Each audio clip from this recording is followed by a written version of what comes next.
छत्रपती संभाजीनगरमधून अत्यंत मोठी आणि धक्कादायक बातमी समोर येते। 12वीच्या विद्यार्थ्यांसंदर्भात ही बातमी आहे। 12वीच्या शेवटच्या पेपरला कॉप्यांचा पाऊसच पडताना दिसतोय।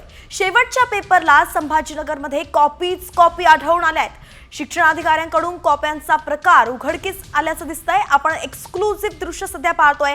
कॉपीमुक्त अभियानाचा फज्जा उडाल्याचं आता छत्रपती संभाजीनगरमध्ये दिसतंय। एकंदरीतच जेव्हापासून 10वी-12वीचे पेपर सुरू झाले तेव्हापासून कॉपीमुक्त अभियान राबवलं जाणार राज्यभरात असं बोललं जात आहे, मात्र आता त्याचा फज्जा उडताना दिसतोय। या संदर्भात सविस्तर अपडेट देत आहे आपले प्रतिनिधी माधव सावरगावे। माधव, आपण पाहतोय की शेवटचा पेपर आलाय आणि तरी सुद्धा अगदी कॉप्यांचा पाऊसच पडताना दिसतोय। कॉपीमुक्त जे पेपर आहे हे अभियान जे राबवलं जात आहे ते आता सपशेल फेल ठरताना दिसतंय का?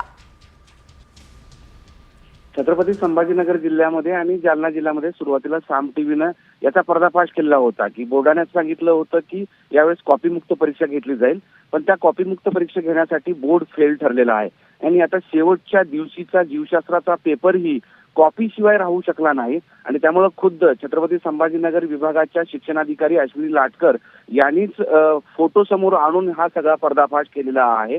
विशेष म्हणजे सगळ्या केंद्रावर म्हणजे अनेक केंद्र अशी झालेली आहेत की जिथे कॉप्यांचा अक्षरशः पाऊस पडलेला आहे, गाईड्स आहेत, पुस्तके आहेत। इतकंच नाही तर काही केंद्रावर सामूहिक कॉपी असल्याचं समोर आलेलं आहे। नक्कीच माधव, आपण हे संपूर्ण दृश्य पाहतोय की किती मोठ्या प्रमाणात कॉपी आढळलेल्या आहेत आणि शेवटचा पेपर सुद्धा 12वीचा कॉपी शिवाय होऊ शकत नाहीये, म्हणून कॉपीमुक्त अभियानाचा फज्जा उडालेला दिसतोय। धन्यवाद, अगदी सविस्तर अपडेट आपण दिली आहे।